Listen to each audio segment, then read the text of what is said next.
Are you looking to become a better real estate investor? Then hang on, because you're about to experience another episode of the world's most popular real estate podcast, the BiggerPockets Podcast. But before we get to this week's show, I wanted to invite you to become part of our community, BiggerPockets.com, the real estate investing social network. The membership is free, and you'll instantly gain access to networking opportunities, educational content, investor tools, and more. Sign up now and get a free copy of our book, The Ultimate Beginner's Guide to Real Estate Investing, read by hundreds of thousands of budding entrepreneurs. Just click this link right here or just head to BiggerPockets.com. With that, let's get to the show. This is the BiggerPockets Podcast, show 113. You're listening to BiggerPockets Radio, simplifying real estate for investors large and small. If you're here looking to learn about real estate investing without all the hype, you're in the right place. Stay tuned and be sure to join the millions of others who have benefited from BiggerPockets.com, your home for real estate investing online. What's going on, everybody? This is Josh Dorkin, host of the BiggerPockets Podcast, here with my wonderful co-host, Mr. Brandon Turner. What's up, Brandon? How are you? You got to get some more descriptive words. Awesome, wonderful, fabulous. Occasionally, I've said fabulous once in a while. I know, but we got to get some more. Like we need a list. Stupendous, my stupendous co-host, or just stew something. All right, so cool. I'm doing well. Nothing really new is happening because we are recording these podcasts like quickly. So we just recorded one the other day, but life's good. Yeah. No, all's well here. It was just my birthday, so that dates the show. And you met a waiter who knew who you were. I met a waiter who's a listener to the BiggerPockets Podcast. In fact, he's like, "Aren't you the guy who's the co-host of that show with Brandon Turner?" And I was like, "Yeah, actually, no, that's not me. That's you." Well, good job. Glad you could be my co-host. Yeah, that's funny that you got recognized. I've never been recognized. So somebody recognized me. Come on. Woohoo! There's like 9 people listening to this show. At least one of you. Well, I mean, you gotta leave your little circle of podunk. Oh, I guess that would help. You are in a tenant market. I ran into a friend one time when a guy from BP ran into me at Starbucks. So that kind of counts, right? Yeah, that's awesome, man. But I live there. So of course the odds are in my favor. All right, moving on. Let's do today's quick tip. Quick. I don't know what you just said. Today's quick tip is today's tip is to check out the real estate news and headlines section on BiggerPockets, where you can get there. You can get there from the navigation bar on BP or by going to biggerpockets.com/news, and you can see the latest news in the world of real estate. Because as a real estate investor, of course, it's a pretty good idea to stay on top of the news that could affect how your investments turn out. Wouldn't you agree? Yep. Cool. Absolutely. So BiggerPockets.com/news is the direct URL, as Brandon said. There we go. All right, let's move to the trivia question. Josh, you feel like reading it this time? Yeah. I'm doing all the reading today. Yeah, I can't read. All right. So on last week's show, we talked with Mark Updegraff about how he manages properties in Rochester, New York. And since I like to rip on Detroit, let me rip on Rochester a little bit here. Actually, I'm not going to, but I could have, I should have, I didn't. Yep. I am fond of Rochester, but it's in that Rust Belt, right? It's a tough area, tough place. Anyway, in that episode, I digress. In that episode, Mark mentioned that he got his pre-interview questions from one of our past guests on the BiggerPockets Podcast. So the trivia question today is, who is that? We actually go back to it's. I don't think pre-interview is a word. It was he got his phone interview questions. Sorry. Well, way to give me the wrong thing to read. Sorry. His phone script questions came from a previous BiggerPockets podcast. So today's question is, who was the guest that Mark was referring to? If you think you know what the answer is, send an email to trivia@biggerpockets.com for your chance to win the BiggerPockets book of your choice.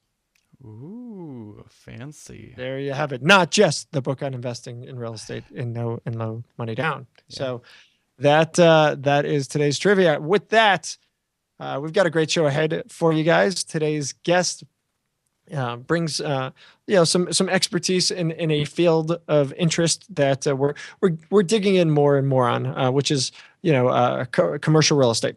All right, guys. So let's bring in our guest, Jeff Greenberg from Southern California. Jeff. All right, Jeff, welcome to the show, man. Good to have you. Well, it's good to be here. Great. Today we're going to talk about your journey a little bit and apartment complexes, because I think that's what you kind of specialize in. Correct me if I'm wrong. But that's kind of where we're going to head today. So maybe we'll start at the beginning. First of all, where are you located at? I'm in Southern California. Okay. And do you invest in Southern California? No. Okay. Why not? There's the quick Let's answer. start there. Why not? Well, Why not? for most people, I think it's fairly obvious. We just can't get the returns. And because we bring in other investors, we can't get a return that we can offer them that they're going to be interested in. There's too little there. Okay. Got it. Yeah, I had a wholesaler reach out to me the other day and said, hey, I'm down in Southern California and I'm a wholesaler and I'm looking to send deals. Are you interested? I said, sure, I'm looking at multifamilies, but I doubt I can buy anything in your area. And he's like, oh, I'll send you some great deals. So he sent me a list, and they were just, 0.2% rule, or, it was just 10 times worse than what I would find up here. And I'm like, that won't even... That's not even deal. close. Yeah. So that's not anyway, close. I fear for those people that are down there, and I feel bad for you guys. But you're making it work because you're investing out of the area, which we'll probably touch on later. But maybe we can talk about your first deal. I mean, when you got started, let's talk about your very first investment. What was that? Well, as far as in multifamily, because We can go either. Period. Yeah. Well, I dabbled a little bit in single family, but it was at a horrible time. It was when everything was dropping in 2005, and tried foreclosures, REOs, and it just wasn't happening because the banks weren't working fast enough, and it just didn't work out. So that's when I started looking other areas, other avenues, and started looking into the multifamily arena. Okay. And Gotcha. maybe that's an obvious question. Maybe you kind of answered it there, but you said, I guess what I'm trying to get at is spit it out, boy. Yeah. Spit it out. Why did you why did you decide multifamily when single? Lots of people are succeeding with single family. So why did that pop into your head of, you know what, I'd rather just go multifamily instead of the single? Most people sit in single for 20, 30 years before going multifamily. So why were you different? I was at a real estate event, and I met somebody that was pushing his seminars on commercial, and for some reason that clicked with me. The extra zeros at the end of the numbers clicked with me, and it just sparked my interest. It was a lot more interesting than dealing with the single families. Gotcha. That was basically it. So how did that journey go? All right. Forget the journey, but let's talk about that for the first deal. So, you decide you're going to go multi. What was the first property that you looked at? Well, that you ended up purchasing. How'd you purchase it? And any more information about the deal would be great. Yeah, that one, it ended up coming from a broker relationship. It was one of these deals where I went on LoopNet to find properties, found some properties, talked to the broker about those properties, which of course weren't good deals. But I started up a relationship with the broker, who was a displaced Californian and was living in Texas. And we ended up getting a fairly good friendship. And so when he finally, it took a little while, but when he got a deal that actually the bank came to him, that the bank had some developers that ended up stuck with their properties. This was like in 2010. They were stuck with some fourplexes. And the bank came to him, and so I was the first one that he called because of our relationship. And he said, here, this is perfect for me. So basically what it was 5 fourplexes on the same cul-de-sac, and with 2 different developers. That they were built in 2007, 2008, and they ended up getting stuck with those, and they were lousy property managers. They may have been fair developers, but they were not good property managers. So the bank was desperate to get somebody in there that could run the properties properly and to pay their bills. They were a couple years behind on their taxes, and the bank wanted us. They met us, and they wanted us in there. We did not even fill out any loan documents. Basically, we got the loans on all 5 of those properties by handing them our financial statement, and they wrote up the contracts and we signed them, but we never applied for loans. So it was a fabulous process. Interesting. We hardly paid anything in closing costs. I think we figured it out that we paid about 0.75% in closing costs. Basically, Wow. third party reports is all we paid for. Wow. The bank didn't charge us anything. No That's kidding. cool. And that is one of the fun things about, from what I've seen so far in my career with commercial or multifamily investing, is that when you're dealing with the commercial side of things, like things are different. Things are like I don't know, like there's no set and standard. I mean, try saying you go get a Fannie Mae, Freddie Mac, house loan, and try to tell that same story. It'll never happen. I mean, they have to have every I dotted and T crossed, and you have to do exactly their form application, and everything has to be the same. But with the multifamilies, you get a little bit more variety or options. So I think that's kind of a cool story of how you did that. Yeah, I agree. Well, it was. I mean, wasn't. I mean, we call it a commercial loan, and they called it a commercial loan, but essentially it was a residential. Basically, they're 5 fourplexes, and we have 5 loans on them, but they still put it all together. And because it was a portfolio loan where they're keeping it in house, they didn't have to go through all that. Yep. That was what made it good. Maybe for those people who don't know what that means, maybe you can kind of expand on that portfolio lender. What does that actually mean?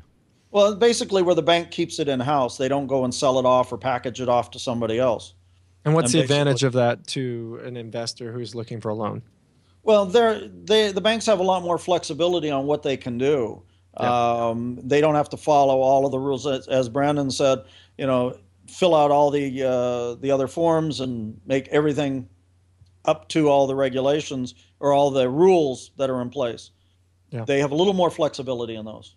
Gotcha. In the past 4 years, I think every single loan I've done in 4 years now has been a portfolio loan. Because once I hit that max number where I couldn't get any more, I think I have whatever number of properties, but I can't get any more loans under that. So then I go to the portfolio lender, and they're much more willing to work with me. Now, that's not to say, and again, people oftentimes think that portfolio lender means it's going to be really easy to get the loan. I can walk in with no credit, no money, and no experience, and they're just going to throw money at me, and that's not what it is. But definitely more flexibility. I think that's great. Hey, Jeff, so you had said that they wanted you. Up until this point, what was your experience? And then why did they want you? What did you offer that, was of interest to them? Not that I'm not saying you suck. I'm just saying, hey, Jeff, what did you bring to the table? We brought to the table a professionalism. We did not have experience, even though my business partner, she had done some singles and stuff, but we did not really have multifamily experience. Now, we were at the time invested as a passive investor in a large portfolio of 700 units, a $20 million property, and the bank was impressed with that. They thought that they thought that was great, and that added to our credibility. The other thing is we came in very professionally. We wanted to be there where the developers basically wanted out. Yeah, and we just came on as a professional group. What does that mean? I mean, professional. Yeah, you're talking to Brandon and Josh. I mean, we don't know professional from whatever. Clearly, it's a good question. It's just that we came in there and we knew how to evaluate multifamily properties. We knew how to manage the properties, mainly from learning from different sources because we really weren't experienced in that area. Except for the investment that we were in, where we were able to learn from the other group. So we did learn by being invested in another portfolio. And that's kind of an interesting point. Maybe you're going to say the same thing, Josh, or I'm just going to cut you off and take it. But you cut me off and took it, but that's all good. I'll do fired. It. All right, thanks. You're fired. Did anyone hear that? You're fired. No one. I think didn't I quit 2 weeks ago or something, or a while ago with Grant? It was a while ago, I guess now. Anyway, so. Now I lost my train of thought. Gosh, Jeff, what did you show up with? I mean, you're coming to this, packet, to the bank with this professional loan package. You talked about financial statement. What else besides, obviously, being an intelligent individual and talking about your background, but you came with a bunch of paperwork. What did you bring? What came with you into the door there? As far as the paperwork, essentially, it was, as I said, our financials. We did come with a resume, and I believe we had a business plan. Okay. So we did make up a business plan telling where we wanted to go and where we were, and it just made us look very professional by handing them that. And was the business plan for that particular package, or was it for your business as a whole in real estate. It was for our business as a whole. It had nothing to do with that particular property. No. Gotcha. Okay, that's great. I remember what I was going to say, but before I say that, I'm going to say, like, so this is something that I harp on people all the time to do in emails and when I do webinars and everything else, is that professionalism angle is so important. Just to illustrate that real quick, last year I was trying to get a refinance on a 5-plex that I have.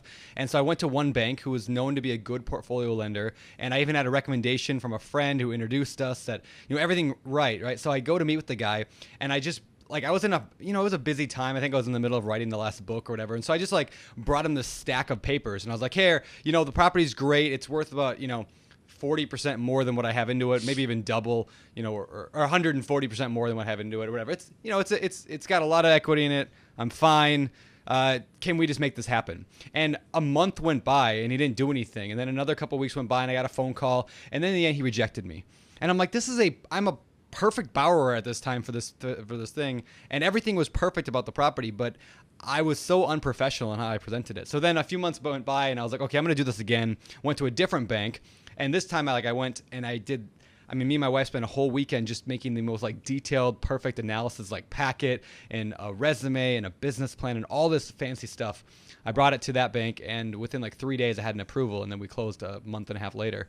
So there's just such a difference in being professional versus not, and I think people should definitely take heed to that. But going back to my original thing before Josh, maybe did you want to say something on that? I saw you open your mouth. Well, I was just going to say that I absolutely agree with you that what you're handing them as far as documents is showing them your professionalism, and that means a lot more than just those documents. It tells them about you. Yes. And especially I think either with the small banks, you need to be professional, and when you're working with the bigger lenders as well. Yep. You're coming across, they don't know you, so the only way they know you is by your documents. Yep.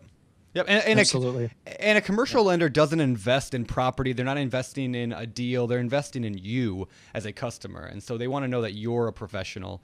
That's why, you said, you didn't even bring anything about the deal. You brought it about you and your business, and I think that's huge. So, but now what you just said on that, though, on the commercial lender, I think they want both. Well, of course, for sure. Yeah, they want. It used to be that they didn't look at the person as much. Mm-hmm. And I remember when I was first learning about commercial, they said, "Oh yeah, you can get commercial." They look at the property. They don't even care about you. Well, that's long gone. Yeah. They still look at you, and they weigh it as well as the property. Both are very important. Yeah, I agree. I was thinking more, they're never going to land on a bad deal, but if they don't like you, they don't think you're professional, it doesn't matter how good the deal is, they probably won't lend on you today. But then just to touch on real quick what you said earlier, and then we'll move on, is you said you invested in that 700 unit property, and we don't need to dive too deep into that or anything, but the fact that you did that added to your resume, and I just think that's kind of cool. And maybe people who are trying to get started today and struggling to kind of build that resume for themselves, that might not be a bad way to do it, is find somebody else who's investing and just invest with them, even just latch onto their experience in that level. Do you think that's a good idea? Are you glad you did that deal for that reason? Anything you want to say on that? Absolutely, and I was very surprised when it impressed them as much as it did. That was I did it for the experience, because I felt that the person I was investing with was going to give us a lot of information when we had our conference calls, and I would learn a lot from him. But what I didn't expect the lender to be as impressed as he was. So I learned, I got quite a bit out of that. Hey, Jeff. So at the end of the day, you were just private money in that deal. Is that correct? Yes. Okay. Yeah. So that's really interesting. The bank, looked at you and said, "Hey, this guy's got experience." You had nothing. You literally gave your money to somebody else who had the experience, and it just attached itself to you. So that is really fascinating. And frankly, if any of our listeners have similar experience, we'd love to hear about it. And you can share your story on the show notes at biggerpockets.com/show113. So it's show 113. So great. Yeah. Thanks so much for sharing that little tidbit there. Yeah. Cool. All right. Hey, let's move on. So today, well, first of all, how many deals have you done now, apartment wise? Well, that was we've done two. Basically, we've got, that one was a 20 unit, and we've got a 62 unit out in Houston. Awesome. And I think I'm under contract now for some property out in Ohio. So you think you're in contract? I mean, I'm just saying. No, they called me up and said they liked my LOI, and we're not under contract, but they've got the LOI. And what is an LOI, Jeff? Really quick. Letter of intent. Thank you. Good. Just on the letter of intent. Rather than going to contract and spending money on a lawyer to look over a contract, we just do the LOI, and if we can agree on the major terms, and then we go to contract after that. That's great. Gotcha. Cool. So what you're saying, and just to kind of rehash for everybody listening, you find a deal, you kind of go back and forth on terms, you write a letter of intent with those terms. If you guys agree to all the terms in the letter of intent, then you go and you spend the money with the lawyers and you kind of get the real contract drafted up. Is that correct? That's correct. Okay, yes. Good. Nice. All right, so tell us about that property. I mean, that's Houston. Why Houston? How'd you find the property? Was that also a LoopNet situation, or how'd that come about? No, it was not a LoopNet thing, but the funny thing is, it was also a broker relationship. Okay. And it happened to be the same broker. Nice. There you go. Who was moving? The original one was out in the Rio Grande Valley over there by McAllen, Brownsville area. But he's expanded his office to Houston, and basically he found the property on a cold call, where he went to one property. The owner was there, said they didn't want to sell that property, but that they had another property that they were interested in selling. And again, I was the first one he called. He called me up, and so we purchased that property down in Houston. But I had been looking in Houston, and I was interested in Houston. I just hadn't gotten something yet. Okay. Hey, why were you the first person he called? I'm sure he's got other clients that are looking for deals. What did you do to put yourself at the top of his list? Well, we've had a relationship for quite a few years now that we talk back and forth, and as I said, he was a displaced Californian, so we just had a lot of things in common, and I guess he likes me. He knows he feels that we could close on the deal, and he's got other people. He upset a couple other people that could have come in with all cash, but he preferred to come in with me because of our relationship. Yep. There you go. And that says it. I mean, for those people listening, I mean, this is a relationship business, and by fostering those relationships, you can put yourself to the head of the pack. I mean, it's as simple as that. And I hope all you guys out there, are thinking about this, not just from the purpose of like being out on our site and networking, which is extremely important, but in person, syncing up with the brokers. If you're looking at commercial or residential, just getting to know the other investors in your area, who's doing deals. Because at the end of the day, if it's you versus somebody else, they know you, they like you, then they know you can close. You're going to win out. So that's great. Cool. Well, so today we want to focus on the topic of getting started with apartment complexes, and so I guess ultimately the question that begs itself here, I think, is, should people consider starting with large apartment complexes? Is that something that you would suggest? The dilemma with getting into the large apartment complexes is there's a lot of moving parts. I think it's a great way to go, and I don't feel that people have to start with single family to do it. The main thing is I think that you have to find somebody that is doing what you want to do, and that's with any subject, that's with any area of real estate, is find someone that's doing it and find a way of being a service to them and learn from them. And I love the apartments. I love that concept, and it's kind of where I went to. I don't know if it's for everybody. Yeah. But the idea of finding a mentor and working with them to learn. So if a lot of our listeners have never done this and see it as just so far above and beyond where they are, I don't necessarily think that's the case. But there are lots of moving parts. If you'd be willing to, I'd love to hear kind of some of the things that go above and beyond what we're looking at on a say a 2 or 3 family or even a single family. What are the differences? Obviously financing, but beyond that, what else? Yeah, the financing is a big one, making sure that you qualify for the financing. And just a little bit on the financing though is you're not talking about income. They don't really care much, if you have a W-2 income. You could have no W-2 income as far as that's concerned, but they're looking at net worth and liquidity. And a lot of the things we look at is if we don't have the net worth or liquidity, we've got to find somebody to bring in there to join with us.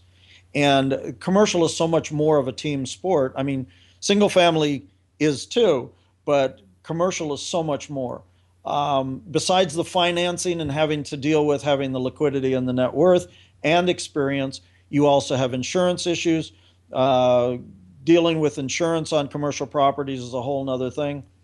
Then you've got, if you're going to be raising funds, you've got the securities and exchange stuff. So you've got to go and get your private placement set up. You also have to know enough people where you can get the investors in to raise the money. You've got a lot more money to be bringing in. And those pieces a lot of times are moving all at the same time. Yeah. Is that how you financed your 2 properties that you've got so far, as private placement, or did you have come with cash, or how did you buy your properties? All of those, both of those properties are with private funds from investors. Okay. Now, for me, that just feels kind of overwhelming, right? Like that entire idea of because I don't know anything about that other than what we've talked to people on the podcast. I don't know hardly anything about the idea of raising money. And I know you're not an attorney and all that, and people should talk to them. But how do I even start that process? Who do I talk to? I mean, do I just call up my, divorce lawyer? Not that I have a divorce lawyer, but guy who does. Oh, Heather Turner. Uh-oh. Yeah, she'll listen to the That's show not later. good, No, man. but my attorney does everything from divorces to bankruptcies to evictions. Do I call him up? Did you got a special guy that does your stuff? I mean, how do I get started with the securities thing? On the securities things, definitely you want to have somebody that specializes in the securities, not somebody that just does it as a side job. You want somebody that knows it, that's current on it, and to learn from that.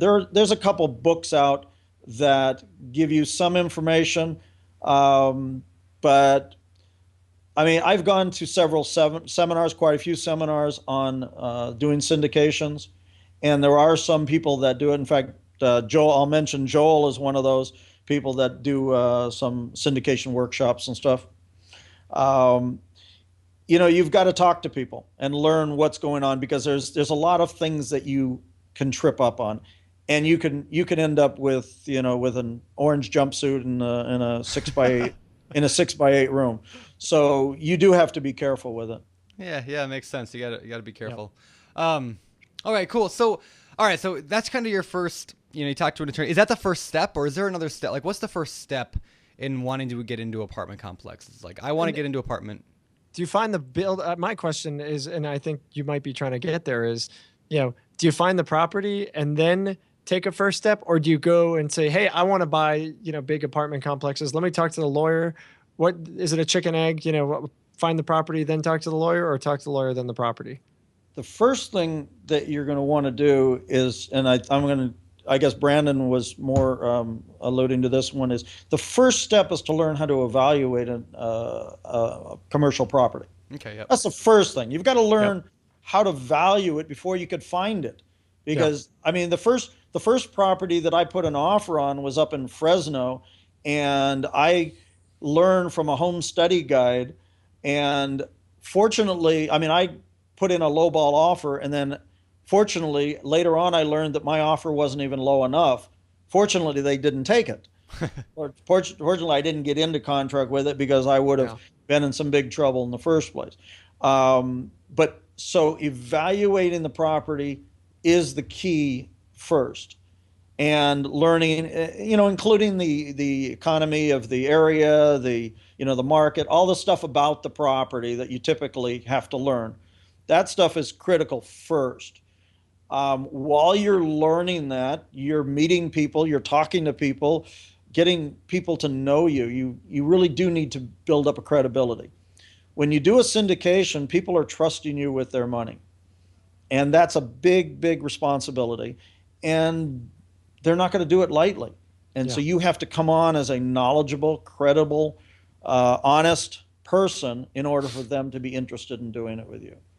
And so to answer your question, which one's done first, the main thing is learning how to evaluate the properties. Then it goes to looking for the properties and meeting people at the same time, because you need to get the investors.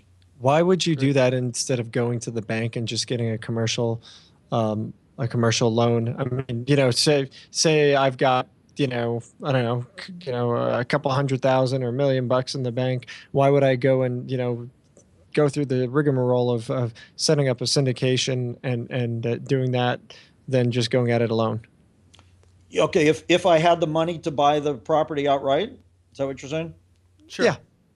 Well, I mean, if that was the case, the main reason is leverage. You're going to get a much better profit off of using the leverage. Yeah. That's the main thing. Not only that money could be used for the next property, or you always have to make sure you have enough in reserve. So and I've seen people on the podcast, they go and say, "Oh, okay, I have $100,000. What can I buy?" And someone says, "Oh, you can buy a $400,000 house. You come in with $100,000 down, and then what?" Yep. And they have no money for closing. They have no money for repairs. So it's not only do you need the money for the down and the closing and the insurance first year and operating costs and all these other lists of things that you need when you walk in the door, you need to have quite a bit of money around in reserve. Yeah. Right on. Yeah, no, that makes sense. And a smaller piece of a big deal is better than no piece of no deal, right? Yes, absolutely. Yeah. Right on. Well, you mentioned earlier team, like building it's a team sport, I think is what you said. So do you mind sharing a little bit, like who should a person start developing to put on their team, so to speak, when getting started with apartment complexes?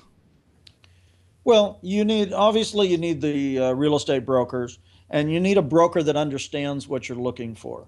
Many times I've had brokers bring me a property that, they say, "Oh, it's a wonderful property. It's beautiful. It's, 100% occupied, blah, blah, blah, blah."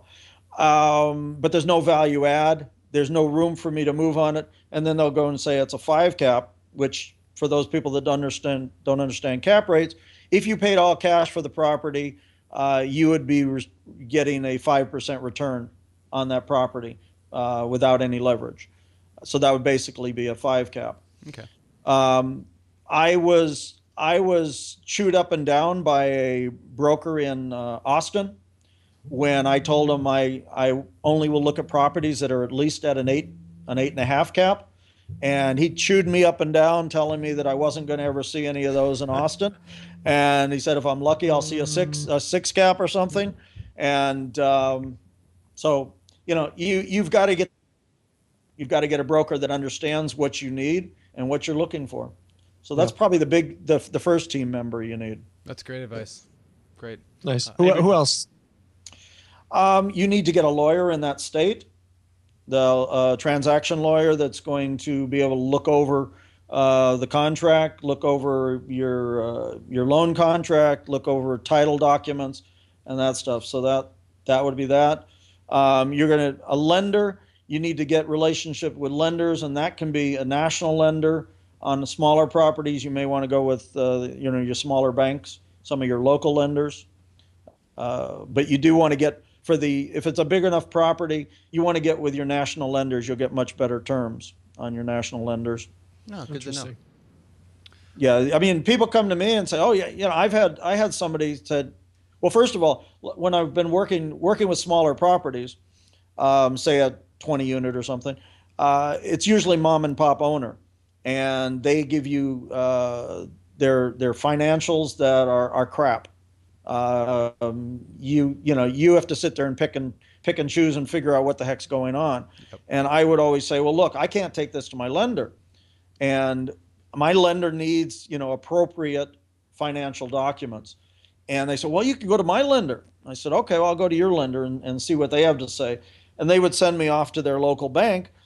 And back when we were getting 3% loans, this lender was going to give me an 8% loan with maybe a with a 15-year amortization or something. I say, yeah, I could really go to your lender. That just doesn't work. So if I need to go to a decent lender, I need decent documents. Yep. Yep. Yep. Well, That and makes sense. that's a good point about, we talked earlier about portfolio lenders, and that is something that I deal with. And like my small little local portfolio lender that I went to, it's great, right? But I'm paying 5.5% on that money. Where had I gone to maybe a larger bank, I may have gotten less. I may have gotten 4.5%, or maybe even lower than that. I don't know. I am paying higher for the convenience of that portfolio, at least in my experience. Have you found the same? Your smaller banks are going to give you higher interest rates and shorter amortizations. Yep. It's hard to get a 30-year amortization from a local bank. They're going to go 20, 25 years. And like I said, I was even offered 15. Yeah, Gotcha. And that can really hurt. For those people who don't understand what that means, the shorter that your amortization is, the higher your payment is, because it means that your loan is actually due, and it's spread out over 30 years or 25 or 20 or 15. So you can imagine, because it's spread out so much shorter, it's going to be a lot higher payment. So, Yep. Yeah. Well, that kills your cash flow. Yep. But in the end, that may not be so bad because you're paying it down faster. Sure. If you could survive with that cash flow, then you could be okay. But your payments are much higher. One of my properties I'm doing a 15-year loan on, for the very reason of I want to pay it off in 15 years. I'm not going to take any cash flow, and in 15 years it'll be paid off. And that's what me and my partners on that property decided would be our path, because that's what they wanted to do. They're retiring in 15 years. They felt comfortable with it. So yeah, I get, like you said, it kind of comes down to what you want and kind of what your goals are. So I love that. Nice. Cool. All right, moving on. Let's talk about finding them. We talked a little bit about LoopNet. You mentioned that earlier, and broker relationships. Is that kind of really the gist of it, is find a good broker and have them find something for you? That, for the most part. The other thing that I have been doing more of lately is, as I meet more people in my different real estate events or on BiggerPockets or wherever I happen to meet people, I let them know what I'm doing, and I say, look, if you find something, a lot of times I'll find people that are doing small multis. And I said, look, you find something in your area that's too big for you, let me know. And maybe we can team up on it. And so I do a lot of that where if somebody has a good deal in a location that I have a reason to be there, I may team up with them and do a deal with them. So that's another way that I'm reaching out. That's great. That makes sense. All right, that's how you find them. So let's talk about, what do you do once you find it? Do you write up an offer? Is this the same as single family? You just have your broker write up an offer and do it? You mentioned letter of intent earlier. Is that always the first step? What are your thoughts on that? Usually it is, because we want to put out as little money and little time spent on something before we know if we are in the ballpark. We'll make an offer, and in the letter of intent, we've got basically how much we're going to pay for the property, the timeline, how much time we need for due diligence, for the financial contingency, closing. We'll put a few other items in there, just, the major things, just so we see if we have that going. If that is good with them, then we can go to the contract. Great. Nice. Great. Nice. Cool. Hey, Jeff, so what are you looking for? You talked about kind of, I guess, a little bit on the numbers, but what else do you want when you're looking for a multifamily? Is there markets you're looking at? Is there job growth? What exactly are you analyzing when you look at the big picture before you go ahead and make an offer on a property? Well, the market is extremely important, and I have an intern that's working for me, and he'll go and analyze. I'll throw everything at him to analyze, and he'll come back with a property, and I say, make sure, I want to know why I want to be in that market. So it's the numbers have to work on the property, but I also have to want to be in that market. If it's a new market for me, tell me why. What's going on in the economy? What industries are in there? What's bringing people in? The population. What's the age population? Are they renter age? Just different things about the market, the economy. I'm open to new markets and I'm open to smaller markets. The main thing is there has to be a reason that I'm interested in that market. That makes sense. That makes sense. Perfect. Cool. All right. Well, before we move on to the fire round, I have one more question for you. And what kind of mistakes have you made in your investing career? Is there anything that stands out as, stuff that you would probably do differently or do over you wouldn't want to do again? He hasn't made any mistakes. Would you stop? Let's go to the fire round. Come on. There's been so many I couldn't count them. Let's see which one would be. It's really funny. So I had somebody was like ripping on us for some reason. I don't remember what the deal was, but he's literally like, on every show you guys talk about mistakes. I've never made any mistakes. It was literally what he was saying. He's like, why do you tell people that they should be making mistakes? Like, we don't tell people they should be making mistakes. We're not saying go make mistakes, but like by virtue of doing what you do as a real estate investor, you're going to make mistakes. And if you claim that you haven't, you probably haven't done enough deals. You've probably done a deal or two if you're lucky. But you probably haven't left the house if you haven't made a mistake. There you go. I made a mistake when I put on this shirt this morning. I look like Brandon. Yeah, I almost do. mistake. Anyway, Yeah, okay, so go ahead. Well, there's been many mistakes. Fortunately, a lot of the mistakes we were able to pull out of the deal before we completed a deal. Okay, like you mentioned earlier, that same thing about how you offered too much. Exactly. Yeah, exactly. And there was another one I remember that I did that. I made an offer on a property, and the right thing I did was I contacted a property manager to go by there and look at the property for me. And this was in a college town. And when she came back and told me about it, she says, well, this really isn't a student housing, because that was kind of their niche. And I said, well, what do you think? And I said, it's just really not our kind of thing. And it ended up, I did not get that property that I was outbid. But I did go to that town. It was in San Marcos. And we looked at the property. And the property was next door to a vacant house that looked like someone had torched. Across the street was an adult bookstore. And then next door to that was a tattoo parlor. Oh, come on, sounds like my kind of neighborhood. Yeah. Yeah, baby. Come on now. Party time. Yeah. So so I guess I really didn't make any mistakes on that one, because fortunately we didn't get it. Yeah. But the one mistake that I can think of is we had a broker. We were buying, I think it was a 100-unit property we were looking at, and the broker told us what we should be able to get for rents. And so we based we don't base our offer on what we could get, but that's the value add. We figured we were going to get that. But what we failed to ask the broker is, what do we have to do to those units in order to get those? And so we learned that, and that's something we make sure of all the time, we could get those rents as long as we put at least $3,000 in each unit, and then we could get those rents. But that was something we didn't realize until we had gotten there, and we always shop other properties. We go and see what other properties look like, and to see what their rents are to compare what we expect to get.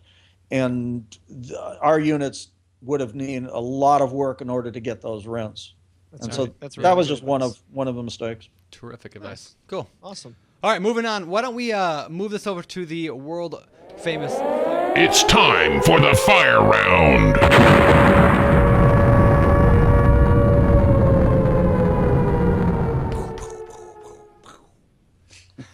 All right, the fire round. These questions come directly out of the BiggerPockets forums. And I know you've probably even seen these, because some of these, when I was pulling them, you had actually answered in these threads. So these might sound familiar to you from a while ago. But number one, this comes from a guy named Tony from Orlando, Florida, wrote in the forums, I'm having trouble finding a large 20 to 30 unit apartment building. Should I instead just look into buying multiple smaller buildings, like maybe 3 or 4 unit properties, and getting a bunch of them? Well, the thing I like about the larger properties is the management. But it depends. It depends on what you find. I like the bigger ones. For me, the 20s are a little too small.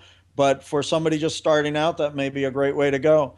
You just need to find proper management is the main thing. Yeah. Unless it's in an area where you're going to do the management yourself. If it's close enough. Yep. Makes sense. Good. All right. This is from DL from Cincinnati, Ohio. And his question is, I hope it's a his because I did not write DL. So DL, if you are a her, I apologize in advance. So the question is, I've read that I should strip all the garbage disposals from my apartment complexes because they cost so much to replace. What do you think? I would not. I probably would because it's going to cause you more maintenance problems. And if we had any, we would probably take them out as they broke. Yep. They're just more of a hassle. And for some reason, people that live in apartments, I guess I don't want to stereotype. Shove crap in the garbage disposal. Delete that. It just seems that people that have not used garbage disposal before don't know how to use them. Yes. And you're going to end up with more issues. Yeah, I get. Why is my hand bleeding? I don't understand. No, what I get with the garbage disposal is they burn out, like the engines burn out or something. I don't know what they're doing, or the blades just disappear inside. So I think they're like shoving like metal, like I don't know, skis down there or something. Chicken bones. Maybe. Yeah, chicken. Yeah, it happens all the time. Anyway, we remove them as they go. So, all right, next question. Josh from, how do I say this name? Encinitas, California, is wondering, I'm thinking of buying an 18-unit apartment building that is in the same complex as 70 to 80 other units. So it's like I think they call it like a condos eyes or something. Anyway, it's only a portion of the 70 to 80 units. Is this a bad idea, knowing that I have a lot less control over the rental price and the HOA fees and such? I would say it's a very bad idea. If you don't have a control over the majority of the units, I would stay away from it. If you had control, we were looking at a property where we were going to have control of the HOA because we would have a majority of the properties. That I might consider doing, but I certainly wouldn't consider coming in as a minority owner and being at the control of the HOA. Okay. Makes sense. Yeah. Makes sense. Right on. All right, last question. I'm looking to get into my first apartment acquisition, hopefully 5 to 10 units to start. What's the best route for financing a small down payment, 10 to 15K, but I've got a very high credit score, and that is from Doug from Pittsburgh, Pennsylvania. I would go and look for private money. So you talk to your relatives, your family, friends. That's the best way to start. See if have them look at what they're earning on their funds, and if this property will bring them in more, maybe they'll be interested. There you go. Good stuff. All right. Let's move on to the world famous for. All right. These questions we ask everyone, so we're going to fire them at you here. Number one, what is your favorite real estate book? Well, I have lots of real estate books that I have either listened to or read, but I will go with the most influential. The ones that had the most influence on me are books that have been mentioned many times here, which is the E-Myth, Rich Dad, Poor Dad, and the Cash Flow Quadrant. Cool. Those probably had more influence on my thinking than anything else. Right on. And you kind of covered the next question, which is your favorite business book, E-Myth. Yeah, E-Myth. Yeah, I guess those really aren't real estate books as such, but yeah, with those three, it covers it as far as business books. And I will say that as far as real estate books, what I find more rewarding, and you guys didn't pay me anything to do this, but the podcast that you guys do and BiggerPockets, I think that's better than any other book that's out there. Man. And as well as the Beginner's Guide and the Low or No Money Down book. Thank you. Those all have some great information in them. Wow, he's my new favorite guest. Look at that. Yeah, right on. See, it doesn't take that much work to become my favorite guest. Come on, Ben Leibovich. You don't have to make fun of me the whole time. Just send the cash. Just send the cash. Yeah, there you go. There you go. Nice. What about hobbies? What do you do for fun, Jeff? I like to cycle for exercise. I also like to ski when I can do that. But I guess the biggest one is spending time with my grandkids. Right on. Cool. Right on. How old are your grandkids? I have 13, 7, 6, 5, and 6 months. I don't want you to work that hard, man. Yeah. That way you caught me off guard on that question. Oh, sorry. There's 5 of them, so. Okay. That's cool. No, that's great. That's awesome. That's really great. Cool. All right, my final question. Jeff, what do you think sets apart successful real estate investors from those who fail, they give up, they never get started, whatever? I think a lot about this when people ask me a lot about, what makes someone successful. And I think the main thing is a big why, a strong why they're in this, that keeps them going. It's a lot of pulling it out of your gut and continuing when everything seems to be falling down around you. There's a lot of money to be made in real estate. Nobody's going to claim it's easy, but I think it's just the drive that there's a lot of people that I've seen have fallen to the wayside because they didn't have either a strong enough why or they just, I don't know, just couldn't pull it out of their gut to continue. That's great. Yeah. That's great. Great And I think I agree with you. Yeah. Weird. There you have it. All right. Weird. Yeah. All right. But so before we go, where can people find out more about you, Jeff? Do you have a website or where can they get in touch? We do have a website, www.synergetic.ig.com, and Synergetic is SYNERGETICIG.com. Nice. Cool. Well done. All right. Well, listen, thank you so much for coming on the show. We definitely appreciate it. We also appreciate having you as a member of the community on the forums. And, thank you. Thank you so much for sharing your knowledge with us. Well, thank you very much for having me. Thanks, Jeff. Thank you. It's been fun. Bye. All right, guys, that was Jeff Greenberg with you. Show 113 of the Bigger Pockets podcast. You can check out the show notes at biggerpockets.com/show113. And we'd like to thank Jeff again for all his help on these questions for you in the field of apartment investing. Really an interesting topic that I know you and I talk about a fair amount, Brandon. So, always fun learning more, right? It's always fun. Sure. Yeah, great. Way to be enthusiastic, man. Way to be with it. My phone started ringing right when you said that. I'm like, who's calling me? I think it's my lender actually that I talk about in this show, which is funny. So that's awesome. I'll call him back. Call him back. All right, we're recording. All right, so that was great. Good show. And as you heard, Jeff is a member of Bigger Pockets. Even guys of Jeff's stature are out there on the site giving answers, helping people out, because in the end, it actually pays itself off. The time you put in does reap the reward of building your network, giving you trust. As a result, you become attractive to other investors and other people who might want to work with you. So we definitely encourage you guys to jump in on the community at biggerpockets.com, hang out on our forums at biggerpockets.com/forums. And of course, you can check us out on Facebook, Twitter, G+, LinkedIn, and YouTube. That's it. So if you like the show, please keep leaving us ratings and reviews on iTunes. And you can get a link to that via the show notes, again, at biggerpockets.com/show113. And with that, we'll see you next week on the show. And I'm out of here. So Josh Dorkin, signing off. You're listening to Bigger Pockets Radio, simplifying real estate for investors large and small. If you're here looking to learn about real estate investing without all the hype, you're in the right place. Be sure to join the millions of others who have benefited from BiggerPockets.com, your home for real estate investing online.